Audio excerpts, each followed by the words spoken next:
வணக்கங்க. இன்னைக்கு நம்ம சூப்பரான மிளகா கறி செய்ய போறோம். அது எப்படின்னு பார்க்கலாம். ஒரு சட்டி வச்சு சட்டி காஞ்சோன்னையும் ஒரு 10 காஞ்ச மிளகாய விதை நீக்குந்த எடுத்து போட்டு லைட்டா வணக்கி விட்டு, ஒரு கைப்பிடி சின்ன வெங்காயத்த போட்டு நல்லா வணக்கி விடுங்க. உப்பு தேவையான அளவு உப்பு சேர்த்துக்குங்க. இதையும் லைட்டா வணக்கி விட்ட பின்னாடி, சின்ன சின்னதா பாக்காட்ட வெட்டி வச்சிருக்கிற சிக்கன எடுத்து போட்டு நல்லா கிளறி விடுங்க. கறி நல்லா உருண்டு வரட்டும்.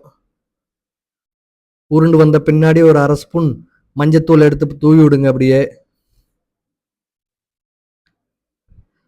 சிக்கனுக்கு தண்ணி ஊத்த வேண்டாம். அப்படியே வேகட்டும். வெந்த பின்னாடி கடைசியா ஒரு மூடி தேங்காய நல்லா சில்லா வெட்டி உள்ள போடுங்க. உள்ள போட்டு கிளறி விடுங்க.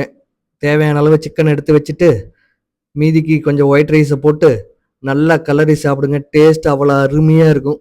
நன்றி.